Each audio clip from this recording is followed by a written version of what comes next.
I'm going to talk about how the uh, corporate work environment is essentially just a middle school. I think a lot of folks um, have had this realization at one point or another. A lot of us kind of went through school, maybe enjoyed some of it, maybe not so much, grew up, went to college, figured that once we got into the workforce, things would be a little different. And what most of us realize is that nothing is any different.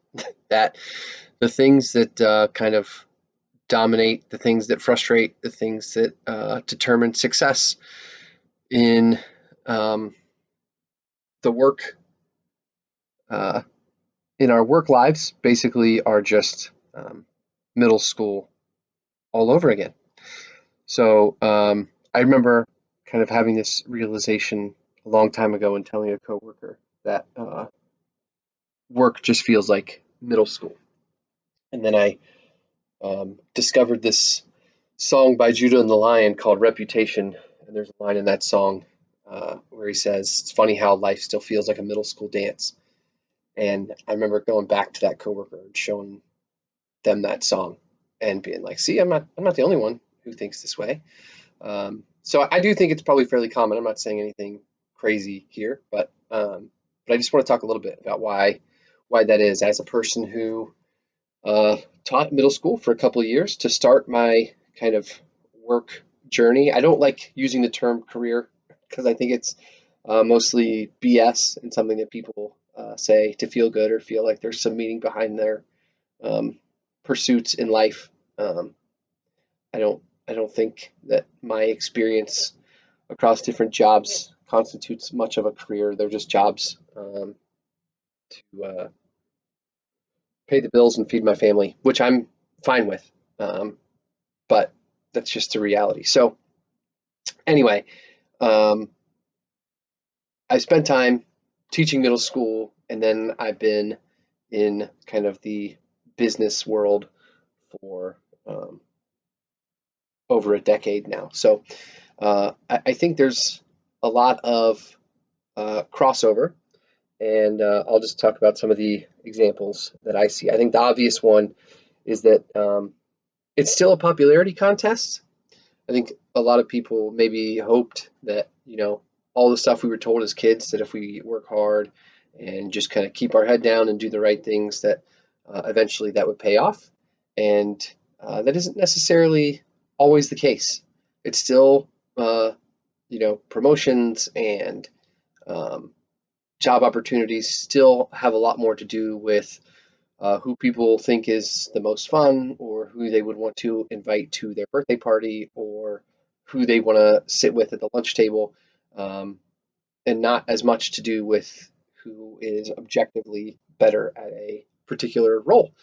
Um, which, if you understand that and you are good at that or comfortable with um, trying to become that person, or if you already are that person who is liked and popular in that way, then it can really work to your benefit. But um, if you're not that way and you were hoping it would be different, then it's probably pretty discouraging. But it is, you know, the way we are as people. And as much as we maybe like to think that our environments are meant to be meritocracies, or even as much as some leaders maybe like to think that they are promoting based on merit, I think for the most part, whether it's the way people spend time or provide opportunities internally, or the way we hire. I mean, think about the way that we go about hiring people for jobs for the most part. You'll post a job, online or somewhere else. I think most of this happens online today. You'll use some kind of tool to go through resumes to pick out people who seem like they might fit the needs of the role. And by tool, I mean technology, AI, something. We all know that there's not very many people sifting through resumes to kind of identify talent. They're just letting the machines tell them who to look at, And then once they decide who to look at, they have an interview where they talk to the person and decide, um, do I enjoy spending time with this person? And they'll talk about things like culture and, um, do they really fit with our vibe? Um, but those are all just nonsense ways of saying, is this somebody I want to invite to my birthday party? Um, so uh, there are ways, I believe, to more objectively make decisions about who you hire and promote, but most people aren't interested in doing that. It takes a lot of work. It takes focus and energy on hiring practices when most people are focused and deploying their energy toward actually doing their jobs day to day. So I get why it happens, but it is unfortunate because it just encourages the same kind of popularity contest mentality and ends up being the people who are the most well liked get the jobs where they're get the best opportunity or where they're in charge, and maybe they don't have the skills for that. Being popular is not the same as being a strong leader or being a good problem solver or many other things that would actually be required to perform jobs well. Um, but I'll move on. The next one, which I think kind of piggybacks off of um, the way that we hire that I was just talking about, is the way technology gets used. I mentioned I was a teacher. I taught eighth grade math, and one of the biggest challenges that I had was students did not really know how to do some of the basic uh, arithmetic um, functions. They didn't know how to, they could tell you what the answer to a multiplication problem was. They could memorize times tables, but they didn't really understand why. Why is 6 times 7 42? They couldn't explain that you have to, take 7 and add it to itself 6 times or 6 and add it to itself 7 times. Um, and that made it very difficult as a person who was trying to transition students from kind of basic arithmetic to algebra and how to use variables and solve problems and plot graphs and things that really require you to have an understanding of those concepts. But they can leverage technology in particular to kind of mask the fact that they don't understand those concepts. So they could pass tests in their earlier grades and pass tests, even state standardized tests allow them to use calculators. And so they could, um, you know, even if they didn't know that 6 times 7 equaled 42, they could just push the 6 and then the X and then 7 on their calculator, push the equal sign, and there's the answer. Um, and I don't know if that mentality just existed in middle school, and because we didn't correct it in the education system, it is now manifesting more in the corporate world, um, or if it's just that corporate adults are basically just middle schoolers in the end. Um, but that is, with the development of AI and the push to leverage AI more, the obsession with how can we use AI in our business from top leaders. That's basically what is happening in businesses. I don't know how to get to the answer. I don't know how to work through the problem. I don't know how to break down the steps or understand what's happening. But I know if I go to this, uh, you know, machine, if I go to this website, or if I go to this robot and I type in the right thing or say the right thing, it will give me an answer. Is it the right answer? I don't know. Do I know how to check and verify if it's the right answer? Not really, because I don't know what the process is to get the answer. But it gave me an answer, and an answer is better than no answer at all. So I'm going to take it and I'm going to run with it. I'm going to make business decisions around it. I'm going to assign people tasks based off of it. I'm going to allocate resources. All of these things that we do as businesses um, based off of a response we get to a prompt on a website that we can't even validate because we don't understand uh, the inner workings of how it came to that conclusion, or if it's even the right way to do it. And when I was a teacher, I was very intentional about trying to um, wean my students off of calculators for basic things and teach them to appreciate understanding what was actually happening, to uh, look at um, the actual math and the processes that were taking place in order to actually multiply two numbers or divide two numbers, or God forbid you throw in exponents, right? Uh, how can you understand 7 times 7 um, as an exponent if you don't understand?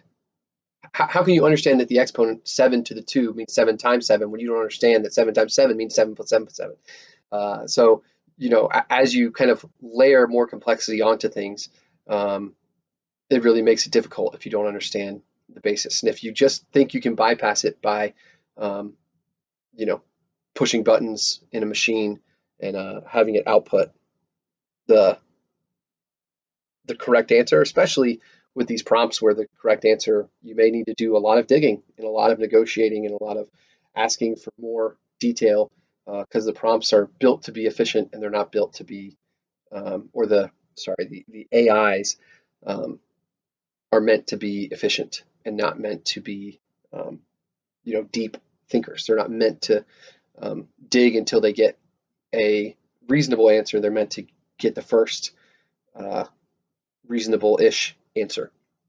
So uh, that's another way that I think we as businesses, or people within businesses, function like middle schoolers, just looking for easy answers, which I think leads into the next one, which I think is the biggest thing that a lot of people who thought that, by the time we grew up and became adults and got into the business world, that things would be different, is that we kind of expected that people in business, especially people who get promoted and are thought highly of, would be capable of a little bit more long term and bigger picture thinking. But I think one of the things that um, characterizes middle schoolers, um, being kind of either pre-adolescent or early adolescent kids, is that they don't fully understand how to think in terms of lifelong decisions. They don't fully understand the consequences of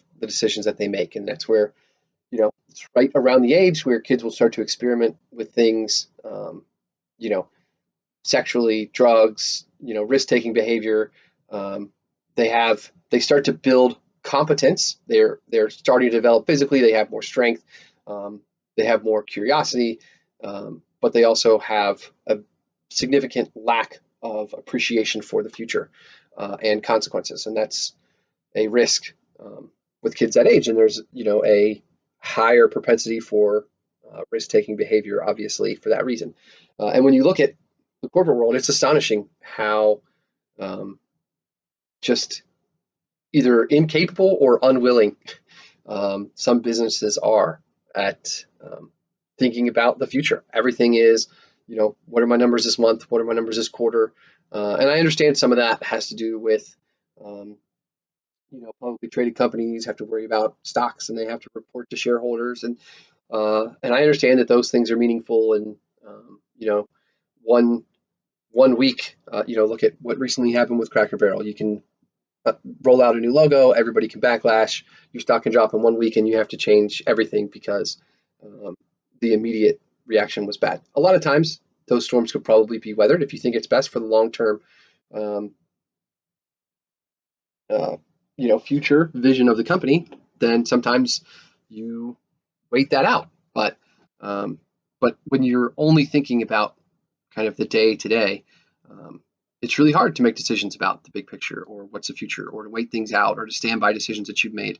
Um, and so I think it would be great if we were more capable of doing that as humans in general, and certainly as um, participants in the workforce. But for the most part, that's not the way it is. And everybody's just come to kind of accept it. And again, I think, um, we all kind of hope that there's a maturing process that happens.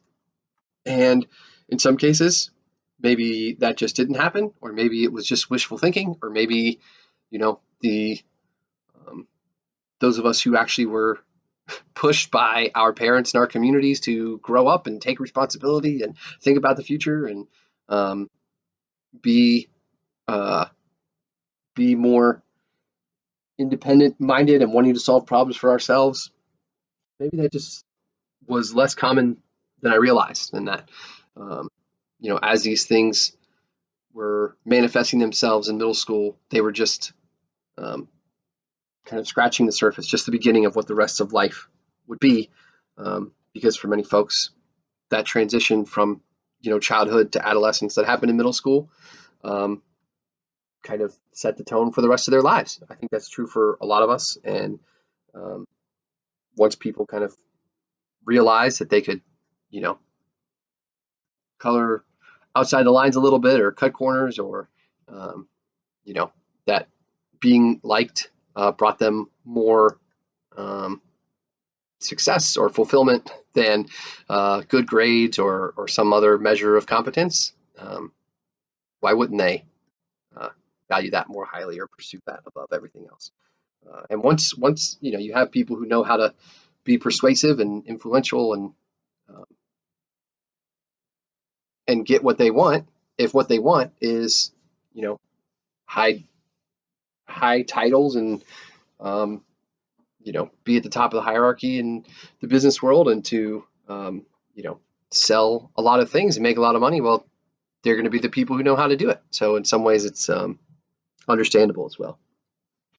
One last point, which is not necessarily directly related to individuals in middle schools, but I think is also a fair comparison. This is kind of a bonus one that has more to do with um, businesses themselves. But one thing that I've seen throughout the course of my time working is that um, it's very common for businesses to, rather than growing organically or growing through kind of selling more of their product, or um, developing further so that they can grow their customer base, uh, they will just buy or merge with their competition, or with other companies who are selling something that is closely related to what they sell, so they can kind of package those together. And um, I don't have any issue with that or see anything wrong with that necessarily. I think it's you know everybody wants to grow and looking to maximize their opportunity, not only for themselves, but it helps the employees as well. As the company grows, they can do more and offer more benefits and things like that. Um, so it's a fine approach, but what I have seen in my time in these environments is that what tends to happen is you have a company that, say, has like 200 employees, and they go buy some other company, with 100 employees. So they go from 200 to 300, 50% increase overnight in employees. And then maybe they can't afford to buy another company, but they go and merge with another company, or um, maybe they go to some private equity firm who invests in them and a competitor at the same time, and kind of merges them together. Mergers aren't always done by the companies who are participating, but some third party who is investing kind of uh, forces their hand and makes that happen. But the uh, the comparison that I see to middle school in these scenarios is, imagine going from being a 200 person company to being a 500 person company overnight, or 200 to 700 people. Like, it's a totally different environment, and the skills required to lead, and um, the vision that is necessary to communicate broadly with 700 people is very different than what is required for um, guiding 200 people into the future. So um, the um, the thing that comes to mind for me is, we have these movies in our culture, things like um, Big with Tom Hanks, or the movie 13 Going on 30, where these people go from being essentially middle schoolers, you know, kids who are old enough to function in the world autonomously, but also young enough where they haven't quite hit puberty yet. And it's very important they haven't hit puberty yet for the movies, because they always have to kind of wake up in an adult body and be amazed at all the, you know, hair and weird things happening with their body. Um, so these kids always, go to bed as a young teen, or a older child, prepubescent child, and then they wake up as a grown adult and they have to figure out how to navigate the world when they haven't had the time from 13 to 30 to actually develop those skills, to actually learn all of the things that one would be expected to learn over the course of that time. And I think we see this in uh, business a lot, right? Where you go from 200 employees to 700 employees, and all of the demands of managing those people, of casting a vision, of maintaining um, consistency, standardization, um, being loyal to a certain set of people versus people who came from different groups.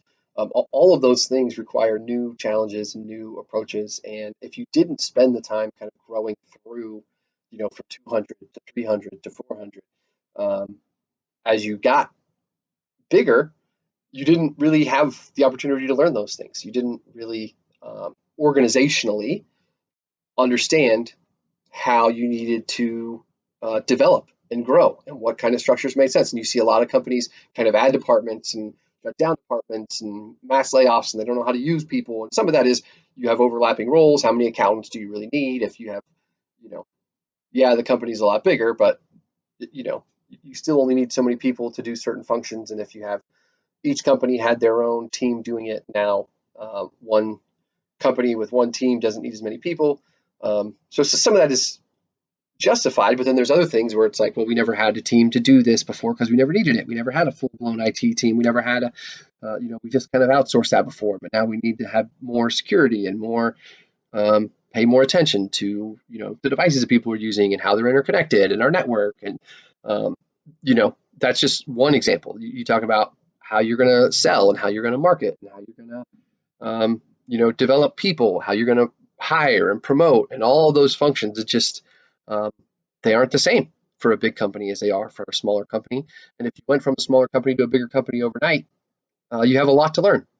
And so, and it's a common thing. It's hard to grow organically. And if you can kind of jump the line, or if you can take a big step forward all at once, again, I think there's plenty of value in doing that. But there's a lot of learning that has to come with it. And I think a lot of places struggle with it. And I think that struggle, to me, looks a lot like what you see in some of these movies that we see within our culture. So those are my thoughts on why the corporate world feels a lot like middle school.